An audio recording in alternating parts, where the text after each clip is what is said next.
this video, we want to talk about how demons attack the imagination more specifically, or in a couple of specific ways. Demons psychologically harangue the person and do running commentary. What does that mean? It means that they will constantly put in someone's mind a particular perspective or something in relationship to the thing that the person's thinking about. For example, a wife might have actually a pretty decent husband, but he will constantly put in her mind a perspective that he doesn't love her, or whatever he is doing is bad, or whatever the case is. So there's this constant running commentary. Anything that comes into the person's senses that is contrary to what the demons want the person to believe is immediately affected in the image. In other words, they just constantly manipulate the person's viewpoint on things. They seek not to allow the person to have the freedom of thought, but to think only what they suggest. That's the goal, to get the person to sign off on the patterns of thinking that they want to form or shape in the individual. God permitting, they are able to launch any form of attack against the person intellectually. But if the person tries to refute it, in other words, very often a person realizes there's something wrong with the way I'm seeing this, they will manipulate his thinking process so that he doesn't have the ability to climb out of that pattern of thinking. In other words, if he tries to reason his way out, the demons have already gained control or certain influence over the imagination and what's in there.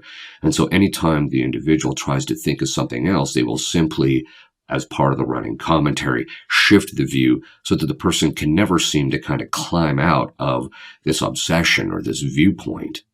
They accuse the person of everything under the sun and retaliate emotionally if the person does not accept what they want in their imagination.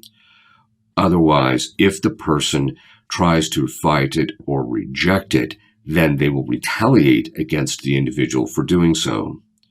Demons, when you counter them, they fight all the more. In other words, the more you try and shut them down, the more they tend to fight by trying to affect their imagination. Demons expect you to take their abuse, and if you don't, they are very vindictive. So the only way to ultimately shut that process down is to simply ignore them. Stop thinking about the thing that they're trying to put in your mind, get your mind cleared, and then later you'll see that the reality of the situation. Communists behave in very much the same way. Their side can say anything it wants in relationship to the individual or anything in reality, but you're not permitted to say anything. In other words, just as the demons shut down the person trying to sort their way through the temptation or through the viewpoint that they're putting it, but they don't want they don't want to permit the person to do that. So the communists do the same thing. They're permitted to say whatever they want, but you can't say anything. They can name call. They can launch complete false attacks. They can use constant ad hominems. Ad hominems is a logical fallacy in which you don't really address the argument that is being presented, but rather you simply attack the man that is presenting the argument. You see this done over and over again.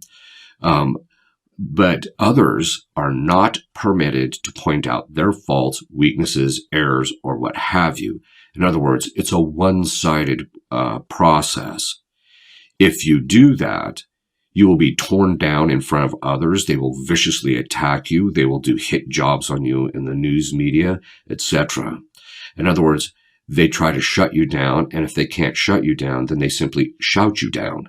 In other words, if you try to present a logical argument, they will simply shout over you, especially when they can't counter it. This is actually true even of demons. Very often a person will look at something from a proper point of view, and the demon knows he has no way to combat that, so he simply tries to override what the person is thinking by sheer force. And this is simply the same way that communists behave. The only way to deal with the communists, ultimately, is to not give them a platform or a voice. This is the key thing. People can't give them an opportunity to present their side of it, because otherwise they will simply try to dominate the situation.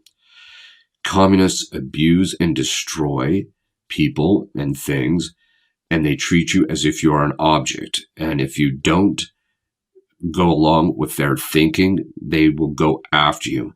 They are not interested in mere external compliance. You have to think the way they think, and if they don't, they will bludgeon you into submission. People that defend themselves are persecuted. We see this all the time. And so the moral to the story is, do not give them a platform. In other words, ignore them. This is not only true in relationship to those in the media should just stop covering what they're doing and saying, but at the same time, then they should allow a proper intellectual approach to be given to them without the communists trying to interject with all this. I realize people are going to say, well, a true debate has to have both sides of it. Communists do not debate. Demons do not debate. They simply try and force their will and viewpoint on people. It's not a true debate when you enter into it with them.